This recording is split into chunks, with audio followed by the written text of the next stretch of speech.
नमः संस्कृताय प्रिय संस्कृत मित्राणि। संस्कृत सेवा में आप सभी का स्वागत है।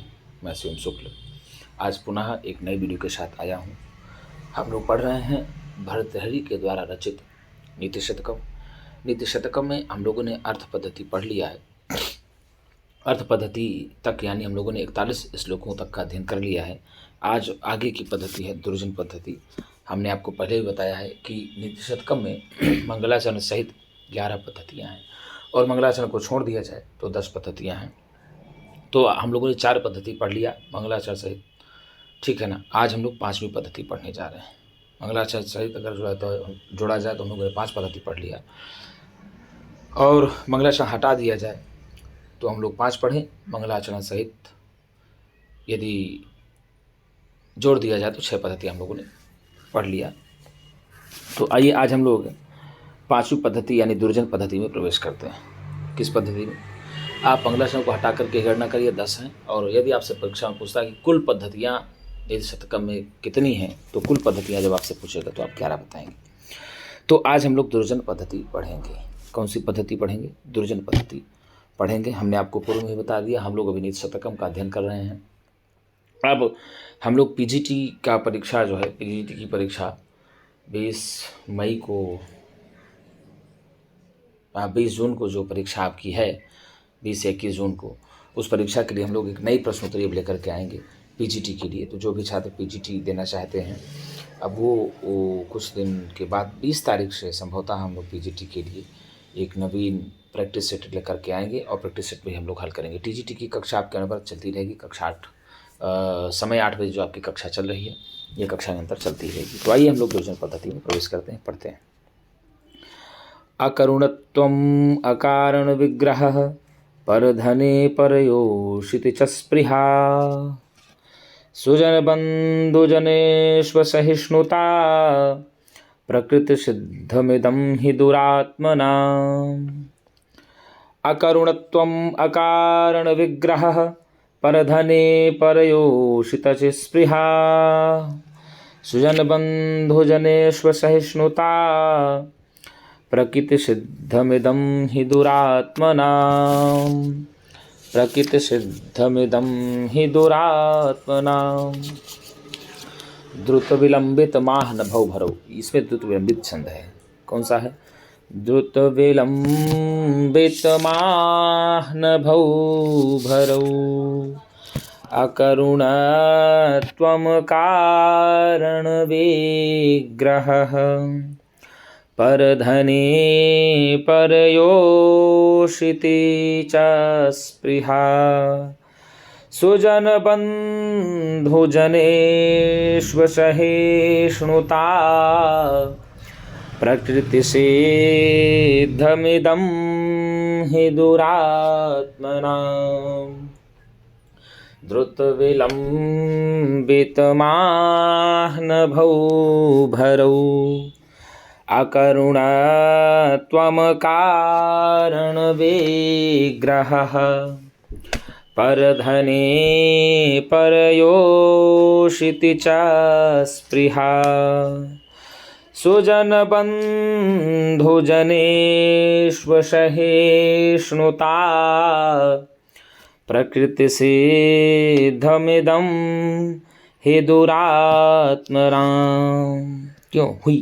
क्योंकि दुरात्मनाम, दुरात्माओं के, दुष्ट लोगों के, ऐसा भी कह सकते हैं। क्योंकि दुरात्मनाम, दुरात्माओं के, दुष्ट लोगों के प्रकृति सिद्धम इदम, यह स्वाभाविक लक्षण होते हैं। क्योंकि दुष्ट आत्माओं के तो स्वाभाविक लक्षण ही होते हैं। दुष्ट आत्माओं के स्वाभाविक लक्षण ही होते हैं। कौन कौन से दुष्ट आत्माओं के या दुरात्माओं के या असद पुरुषों के कौन कौन से स्वाभाविक लक्षण होते हैं, प्राकृतिक लक्षण होते हैं? तो आइए हम बता रहे हैं। अकरुणत्वम् अकारण विग्रहः। अकरुणत्वम्, दया ना दिखाना। क्या करना? अकरुणत्वम् इत्युक्ते दया न दिखाना। अकारण विग्रहः, और बिना किसी कारण के ही एक दूसरे से झगड़ा करना। बिना किसी कारण के ही झगड़ा करना। पर धने, दूसरे के धन को प्राप्त करने की इच्छा रखना। चा, और परयोषित स्पृहा, और दूसरे की स्त्री को प्राप्त करने की इच्छा करना, दूसरे की स्त्री को लेने की इच्छा करना। क्या कहा? अकरुणत्वम अर्थात करुणा ना दिखाना, दया ना दिखाना, अकारण विग्रह और बिना किसी कारण के ही अकारण लड़ाई झगड़ा करना, सज्जनों से बिना किसी कारण के ही लड़ाई झगड़ा करना। पर धने दूसरे के धन चा और परयोषिति चा स्पृहा और दूसरी की स्त्री को प्राप्त करने की इच्छा रखना, अर्थात दूसरा कितना धनवान है, हम उसके धन को प्राप्त कर लें तो हम भी धनवान हो जाएं। दूसरे की पत्नी कितनी सुंदर है, आहा मुझे वो मिल जाती तो बड़ा मज़ा आ जाता। तो दूसरे के धन और पत्नी को प्राप्त करने की इच्छा रखने वाला, दूसरे के धन और पत्नी को प्राप्त करने की चाह रखने वाला। और क्या कहा? सुजन बंधु जनेषु असहिष्णुता, क्या कहा? सुजन बंधु जनेषु असहिष्णुता, अर्थात सज्जनों के ऊपर और बंधुजनों के प्रति सहिष्णुता ना दिखाना, सज्जनों बंधुजनों के प्रति सहिष्णुता ना दिखाना। ये सब तो भाई साहब दुरात्माओं के, दुष्ट आत्माओं के, जो पापी पुरुष होते हैं, जो असत पुरुष होते हैं, उनके अंदर तो प्रकृति सिद्धम इदम, तो स्वाभाविक ही गुण ही होते हैं। तो भैया दुरात्माओं के कौन कौन से स्वाभाविक गुण होते हैं? तो कहा अकरुणत्वम, किसी भी प्रकार की करुणा ना दिखाना, किसी के ऊपर भी दया ना दिखाना, अकारण विग्रह, बिना किसी कारण से सज्जनों से झगड़ा करना, बिना किसी कारण के ही सज्जनों से झगड़ा करना, जो सत्पुरुष हैं उनसे कारण हो या ना हो अनायास ही झगड़ना। पर धने दूसरे के धन में, परयोषिति चा स्पृहा, दूसरे के धन और उसकी स्त्री को प्राप्त करने की इच्छा रखना, दूसरे के धन और उस स्त्री को चाहने की लालसा रखना। सुजन बंधु जनेषु, सज्जनों के प्रति एवं बंधु बांधवों के प्रति असहिष्णुता, सहिष्णुता ना दिखाना, अर्थात उनको अनर्थक में ही बिना मतलब के ही परेशान करना। प्रकृति सिद्धमिदम हि दुरात्मनाम, या तो दुरात्माओं के स्वाभाविक लक्षण होते हैं। तो कितने लक्षण हैं? 6 लक्षणों की बात कहा। कौन कौन सा? अकरुणत्वम, अर्थात किसी के ऊपर भी करुणा ना दिखाना, एक हो गया। अकारण विग्रह, बिना किसी कारण के ही एक दूसरे से झगड़ा करना। पर धने परयोषिति चा स्पृहा, दूसरे के धन और उसकी स्त्री को प्राप्त करने की इच्छा रखना। सुजन बंधु जनेषु असहिष्णुता, अर्थात सज्जनों के प्रति सहिष्णुता ना दिखाना। क्या कहा? सुजन अर्थात सज्जनों के प्रति, बंधुजनेषु और बंधुजनों के प्रति, तो भैया 5 और 6, सज्जनों के प्रति और बंधुजनों के प्रति किसी भी प्रकार की सहिष्णुता ना दिखलाना। ये सारे गुण तो दुरात्माओं के, पापियों के तो स्वाभाविक ही होते हैं, स्वाभाविक लक्षण ही होते हैं। तो दुरात्माओं के स्वाभाविक लक्षण कौन कौन से होते हैं?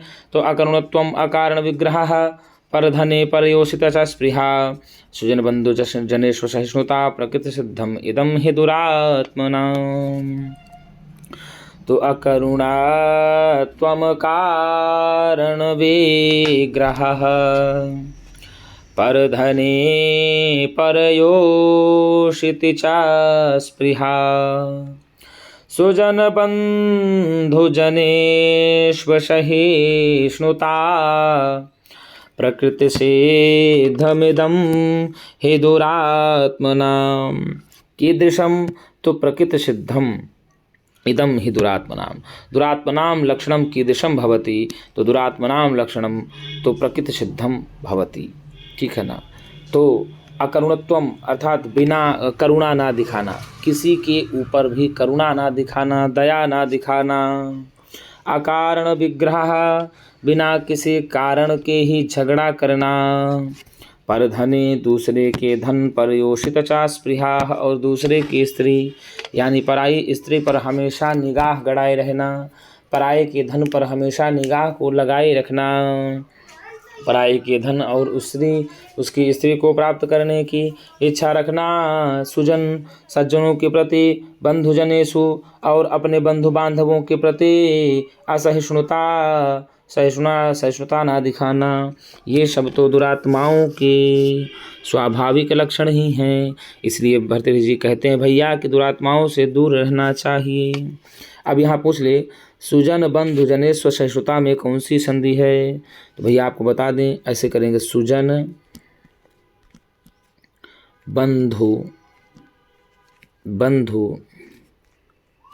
जनेषु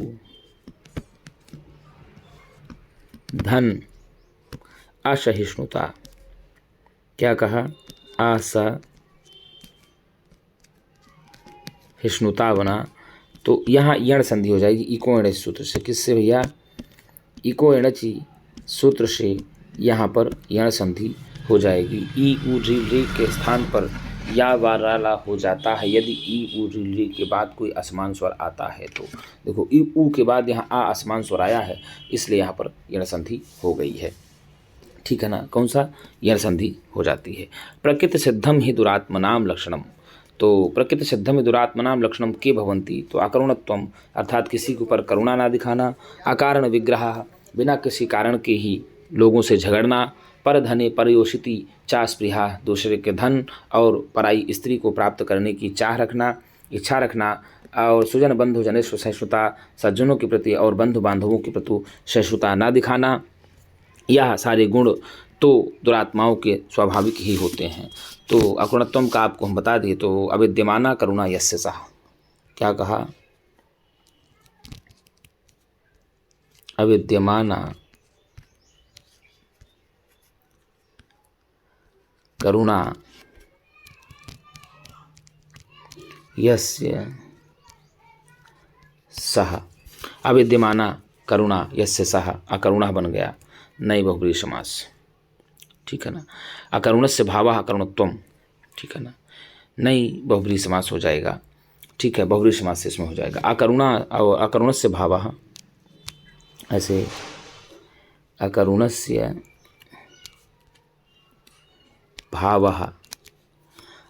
भावः अकरुणत्वम बन गया।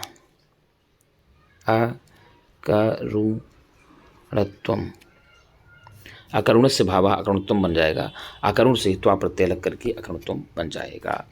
तो अकारण विग्रह, बिना किसी कारण के झगड़ा करना, तो अविद्यमानम कारणम यस्य सह अकारणः बन जाएगा। क्या कहा? अविद्यमानम कारणम यस्य, अर्थात विद्यमान ना हो जिनमें कोई कारण, ऐसा हो गया अविद्यमान कारणम, बहुब्रीहि समास इसमें भी हो जाएगा। तो और यदि अकारण विग्रह की बात कर दिया जाए, अकारणश्चासो विग्रह, जो अकारणम तो बता दिया, अकारणः में नई बहुब्रीहि समास, और अकारण विग्रह में पूरी की बात किया जाए तो अकारणश्चासो विग्रह, अकारणश्चासो विग्रह।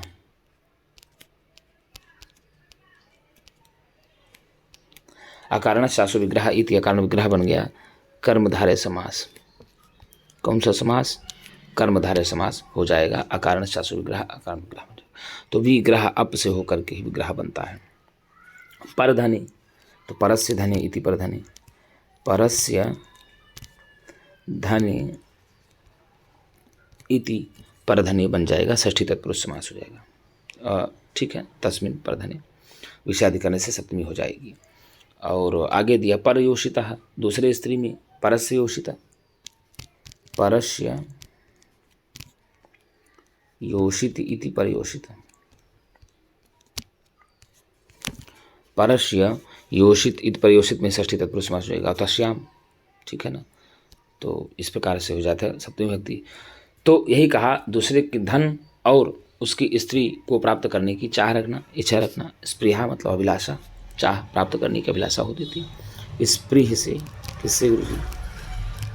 स्पृह से अंग, स्पृह अंग टाप लग करके ही स्पृहा बन जाता है। सुजन बंधु जनेषु, तो आपको बता दिया सुजन बंधु जनेषु असहिष्णुता में अनसंधि हो जाएगी। और सुजन बंधु जनेषु का मतलब ये हुआ कि सज्जनों के प्रति या बंधु बांधवों के प्रति। शोभनाः जनाः सुजनाः बन जाएगा। क्या कहा? शोभनाः जनाः बन जाता है, सुजनाः परादी समास हो जाएगा। और बंधवः एवं जनाः बंधुजनाः बन जाएगा, मयूर से ही रूपक, मयूर वंश काद से ही रूपक समास हो जाता है।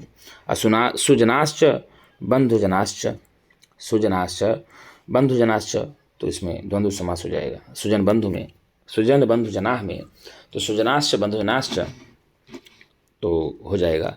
तेषु सुजन बंधु जनेषु हो जाएगा, द्वंद्व समास भी हो जाता है। विषयाधिकरण में सप्तमी विभक्ति हो जाती है।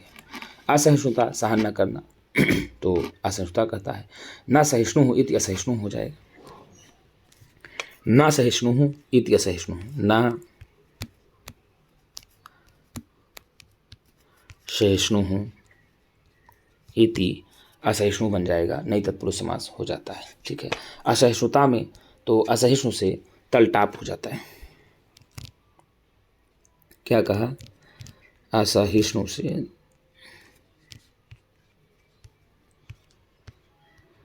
तल टाप बन करके ही असहिष्णुता बन जाता है। ठीक है ना। तो यही कहा, अकरुणा त्वम कारण विग्रहः परधने परयोषिति च स्पृहा सुजन बंधुजनेष्वसहिष्णुता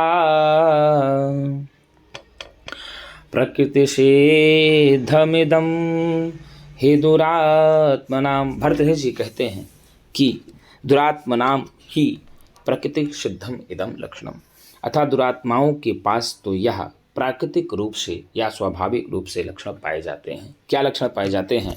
तो अकरुणत्वम, अर्थात बिना किसी के ऊपर करुणा ना दिखाना, करुणा ना दिखाना।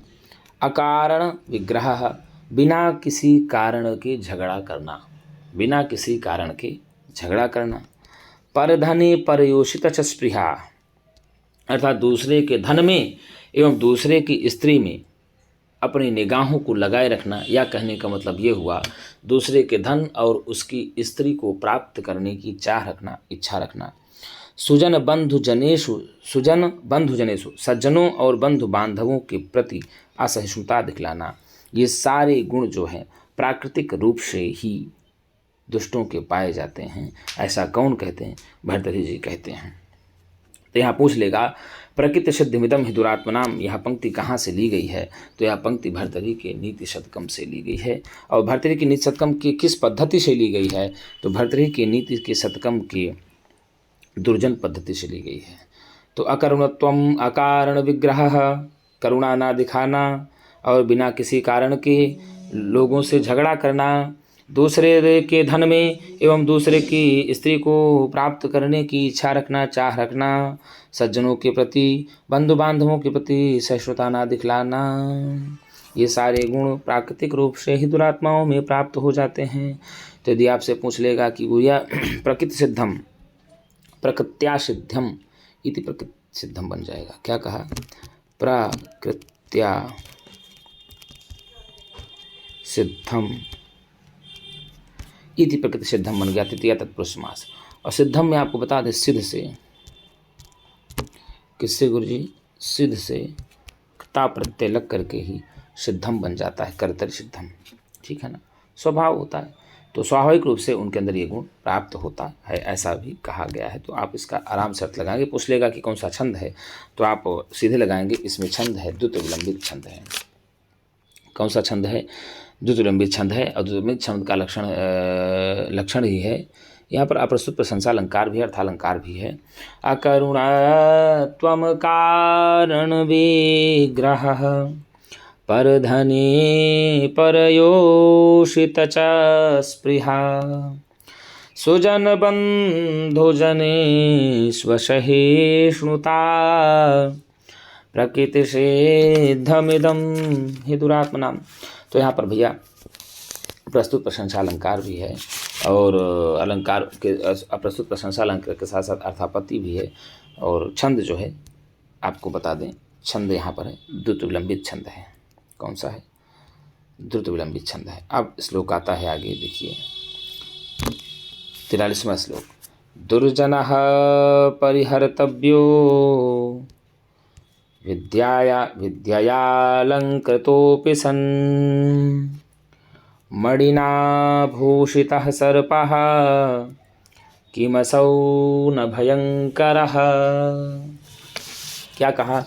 दुर्जनः परिहर्तव्यः विद्ययालंकृतोऽपि सन् मणिना भूषितः सर्पः किमसौ न भयंकरः। क्या कहा? मणिना भूषितः सर्पः किम असौ भयंकरः न। क्या मणि से विभूषित सर्प, मणि से शोभायमान सर्प क्या भयंकर नहीं होता है? अर्थात कहने का मतलब ये हुआ कि सर्प में भले ही मणि पाई जाती है। भरतेश जी कहते हैं कि सर्प में भले ही मणि पाई जाती है, लेकिन सर्प जो है ना भयंकर ही होगा। अगर आप काल के गाल में गए तो सर्प आपको बिना डसे छोड़ेगा नहीं। सर्प का लक्षण ही है आपको काटना। कितना भी वो मणि से सुशोभित ना हो, कितना भी वो मणि से सुशोभित हो या ना हो, उससे कोई मतलब नहीं है। यदि आप सर्प के पास जाएंगे तो आपको डसेगा जरूर। इसीलिए कहा जाता है दुर्जनः परिहर्तव्यः, दुर्जन को परित्याग कर देना चाहिए। कहा परिहर्तव्यः, दुर्जनः परिहर्तव्यः, अर्थात सीधे सीधे कहा दुर्जन को परित्याग कर देना चाहिए। किस प्रकार के दुर्जन को परित्याग कर देना चाहिए? तो सीधे कहा कि विद्ययालंकृतोऽपि सन् दुर्जनः परिहर्तव्यः। विद्या से अलंकृत होने पर भी, विद्या से शोभायमान होने पर भी दुर्जन को परित्याग कर देना चाहिए। क्या कर देना चाहिए? परित्याग कर देना चाहिए। मान लीजिए कोई समाज में दुर्जन व्यक्ति है। क्या है? दुर्जन व्यक्ति है, लेकिन वह विद्यावान है। उसको खूब विद्या आती है, खूब विद्या से सुशोभित है, खूब उसको घमंड है, ठीक है ना। विद्या उसको खूब ज्ञान है, आता जाता खूब है, लेकिन एक नंबर का बिगड़ेल है, एक नंबर का दुर्जन आदमी है। दूसरों की खुशी उससे देखी नहीं जाती। तो भैया विद्या अलंकृतोपि अलंकृतः अपि सन, अर्थात विद्या से अलंकृत होता हुआ भी दुर्जनः, दुर्जन परित्याग के योग्य होता है। कभी भी दुर्जन का साथ नहीं करना चाहिए, चाहे वो कितना ही विद्वान क्यों ना हो। यदि विद्वान दुर्जन है तो ऐसे विद्वान का भी परित्याग कर देना चाहिए, क्योंकि कहा गया मणिना भूषितः सर्पः, मणि से शोभायमान सर्प। क्या कहा? मणि से भूषित सर्प क्या भयंकर नहीं होता? अर्थात सर्प सर्प ही होगा, वो चाहे मणि से भूषित हो चाहे ना हो। अगर मणि से उसकी शोभा है तो निश्चित रूप से उसका गुण ही है लोगों को डसना या काटना। तो इसीलिए कहा जाता है कि यदि आप सर्प के पास जाएंगे, सर्प को छेड़ेंगे, सर्प के साथ मित्रता रखेंगे, तो किस दिन आपको अपने विषैले दांतों से काट लेगा, तो उसका कोई भरोसा नहीं है। इसलिए कहते हैं भाई साहब कि समाज में जितने भी दूषित लोग हैं, समाज में जितने भी दुर्जन लोग हैं, तो कभी भी दुर्जनों का साथ नहीं करना चाहिए। भैया सताम संगति सत्संगति, सज्जनों की संगति करना चाहिए। यदि आप सज्जनों की संगति में रहते हैं, महापुरुषों की संगति में रहते हैं, तो निश्चित रूप से आपके अंदर महापुरुषत्व का लक्षण होगा। यदि आप दुर्जनों की संगति में रहते हैं तो कदापि आपके अंदर महापुरुषत्व का लक्षण आ ही नहीं सकता। जैसे सर्प ही कहलाएगा, वो कितना ही मणि से सुशोभित क्यों ना हो। इसीलिए कहा जाता है कि समाज में दो मार्ग हैं, सतमार्ग असत मार्ग, और चुनना आपको स्वयं होता है, चुनना आपको स्वयं होता है। तो जिस प्रकार से आप मार्ग का चयन करेंगे, जिस प्रकार से आप मार्ग पर चलेंगे, उसी प्रकार से आपकी विद्या और बुद्धि का विकास होगा। तो दुर्जनः परिहर्तव्यो विद्ययालंकृतोऽपि सन् मणिना भूषितः सर्पः किमसौ न भयंकरः। क्या कहा? विद्या अलंकृतः अपि सन्, विद्या से अलंकृत होकर के भी यदि मान लो कोई दुर्जन है और वह बहुत ही विद्या से अलंकृत है, बहुत ही विद्यावान है। और एक नंबर का घमंडी है। एक नंबर का क्या है? घमंडी है। वह किसी भी लोगों का कल्याण नहीं चाहता सिवाय अपने। तो ऐसे दुर्जन को त्याग देना चाहिए, ऐसे दुर्जन को त्याग कर देना चाहिए। ऐसे दुर्जन का त्याग कर की दिशा दुर्जनः परिहर्तव्यः विद्यया अलंकृतः दुर्जनः परिहर्तव्यः। विद्या से अलंकृत होने पर भी दुर्जन परित्याग के योग्य होता है। विद्या अलंकृतोपि सन कः परिहर्तव्यः, तो विद्या अलंकृतोपि सन दुर्जनः परिहर्तव्यः। तो कः परिहर्तव्यः? दुर्जनः परिहर्तव्यः। केन अलंकृतोपि सन दुर्जनः परिहर्तव्यः, तो विद्यया अलंकृतोपि सन दुर्जनः परिहर्तव्यः। दुर्जनः केन अलंकृतोपि सन परिहर्तव्यः, तो दुर्जनः कया अलंकृतोपि सन परिहर्तव्यः, तो दुर्जनः विद्यया अलंकृतोपि सन परिहर्तव्यः। विद्यया अलंकृतोपि सन कः परिहर्तव्यः? विद्यया अलंकृतोपि सन दुर्जनः परिहर्तव्यः। परिहर्तव्यः कः? दुर्जनः। परिहर्तव्यः विद्या अलंकृतोपि सन कः? तो दुर्जनः।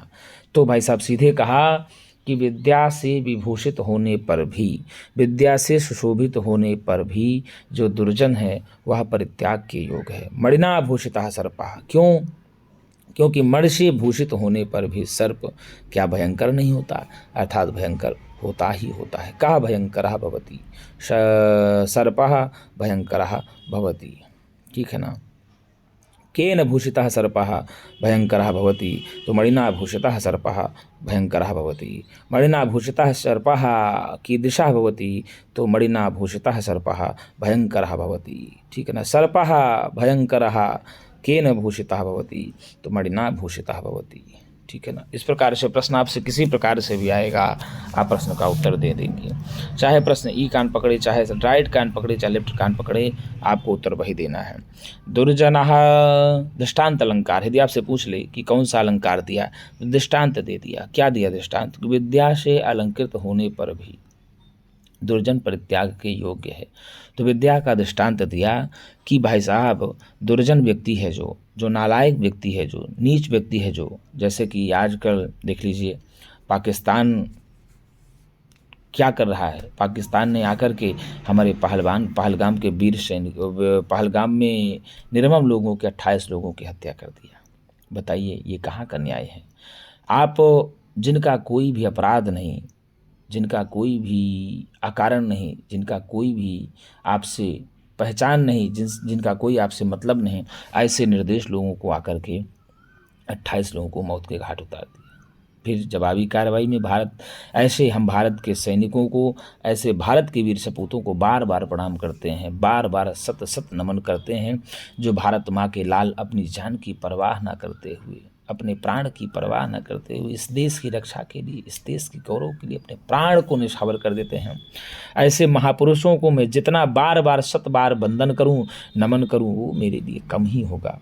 तो देख लीजिए 3-4 दिनों से क्या माहौल चला, लेकिन भारत ने क्या जवाबी कार्यवाही दी, वही कहा। अब आप यहीं से देख सकते हैं कि भाई साहब विद्या अलंकृतोपिशन, पाकिस्तान कितना भी अध्ययन कर ले, पाकिस्तान कितना भी अध्ययन कर ले, दुर्जनः परिहर्तव्यः, उसको दुर्जन के समान परित्याग कर देना चाहिए।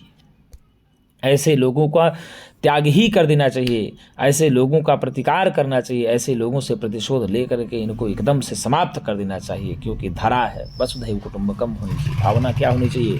वसुधैव कुटुंबकम। लेकिन यहाँ वसुधैव कुटुंबकम की कोई भावना ही नहीं है। भाई साहब किसी का कभी सपोर्ट नहीं करना चाहिए। जो बुरा है उसको बुरा कहना चाहिए, जो भला है उसको भला से करना चाहिए। तो विद्या अलंकृतोपिशन दुर्जनः परिहर्तव्यः, विद्या से अलंकृत होने पर भी जो दुर्जन है वह परित्याग करने के योग्य होता है, उसको परित्याग कर देना चाहिए। क्योंकि मणिना भूषितः सर्पः, मणि से सुशोभित होने पर भी, मणि से सुशोभित होने पर भी जो सर्प होता है क्या वह भयंकर नहीं होता है? क्या नहीं, सर्प तो भयंकर होगा ही होगा, उसका काम ही है डसना। यदि आपको मौका मिल गया तो वो छोड़ने वाला नहीं है। देख लीजिए पाकिस्तान को यदि मौका मिल जाए तो अभी कल देखिए सीज फायर हुआ, और सीज फायर होने के बाद भी, युद्ध विराम होने के बाद भी उसने क्या किया, उल्लंघन कर दिया। तो सीज फायर का उल्लंघन किया। तो ऐसे लोगों से हमेशा सतर्क रहना चाहिए, ऐसे लोगों से हमेशा सावधान रहना चाहिए जो दुर्जन तरीके के लोग हों, भले विद्यावान हो, भले गुण कितना भी हो, कितने भी बड़े आदमी हो, कितने भी महान पुरुष क्यों ना हो, ऐसे पुरुषों का तो परित्याग ही कर देना चाहिए। क्योंकि यदि ऐसे पुरुषों का समय रहते परित्याग नहीं किया जाएगा तो निश्चित रूप से वो एक दिन अपना असर दिखा ही देंगे।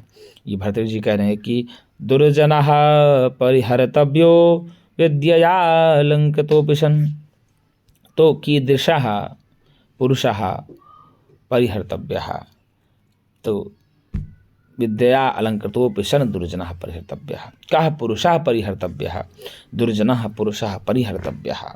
केन कया अलंकृतोऽपि शन दुर्जनः परिहर्तव्यः, तो विद्या अलंकृतोऽपि शन दुर्जनः परिहर्तव्यः।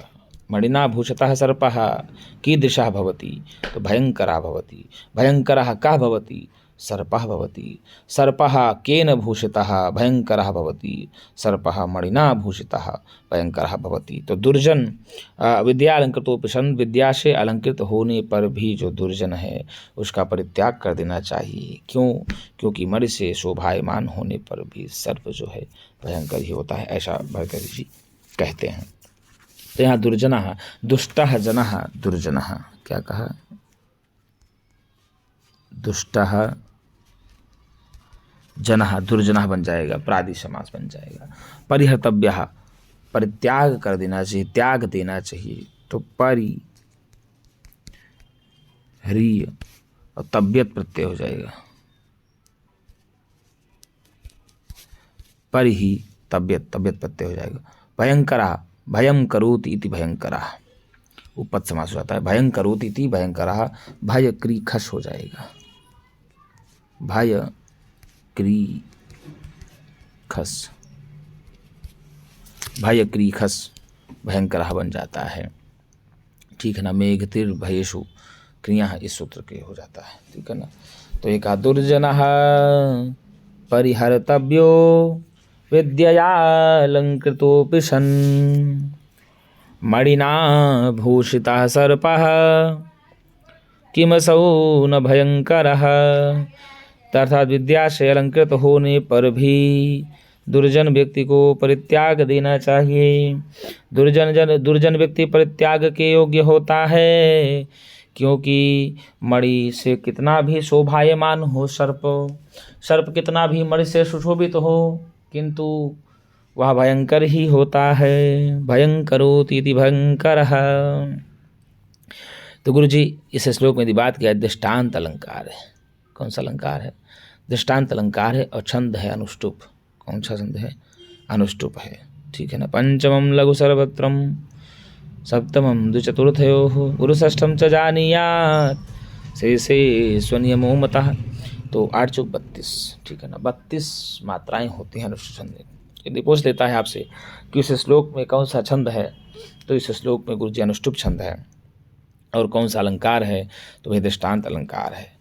तो दुर्जनः परिहर्तव्यो विद्यया अलंकृतोऽपि सन्, तो विद्यया अलंकृतः धन अपि विद्यया अलंकृतोऽपि बन गया। तो विसर्ग संधि, और विसर्ग संधि के बाद भी सस से रू से ऋतु आदेश हो जाता है, विसर्ग हो जाता है। और विसर्ग के बाद बता दें आपको इंगः पदांतात् सूत्र से पूर्व संधि भी हो जाता है। सन मतलब होकर के, सन संतो संतारूप चलता है। ठीक है ना।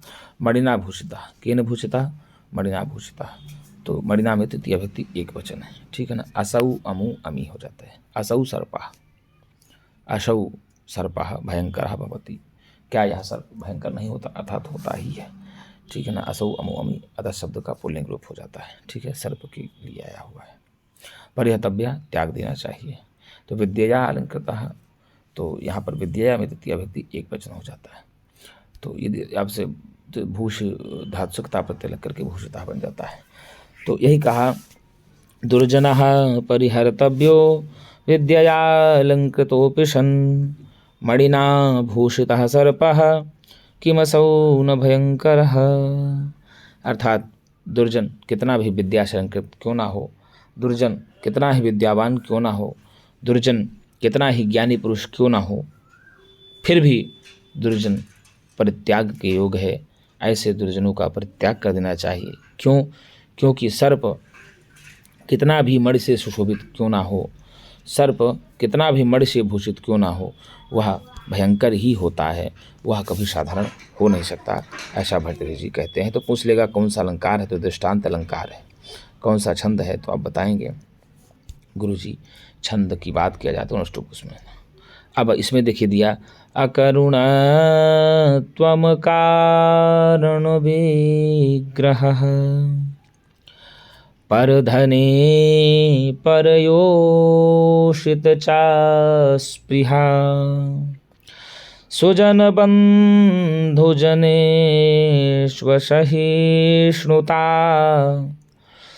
प्रकृतिसिद्धमिदं हि दुरात्मनाम्।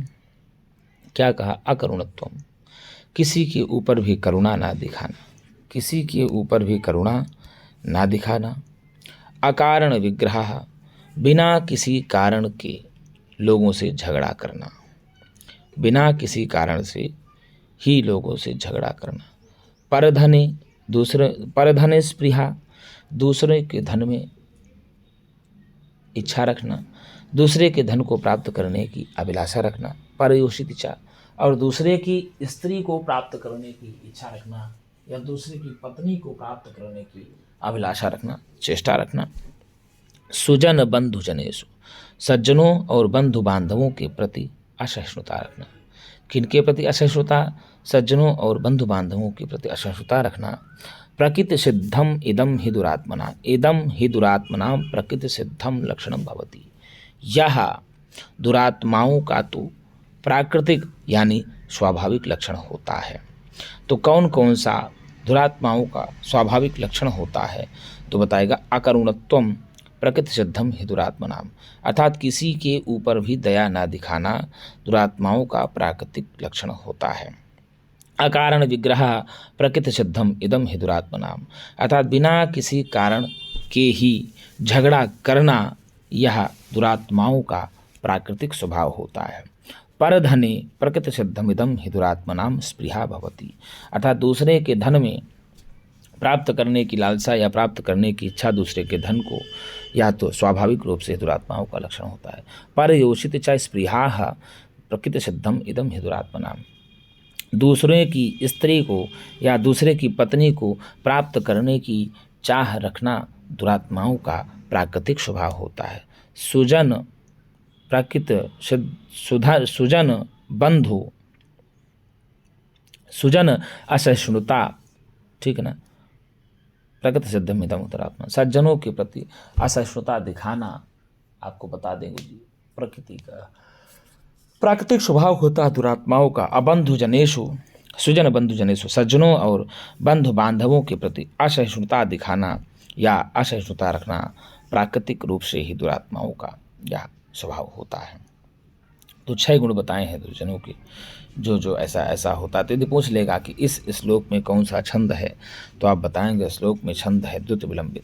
द्युत विलंबित छंद का लक्षण कौन सा है? तो द्युत विलंबित माहन भौ भरौ अकरुण त्वम कारण विग्रह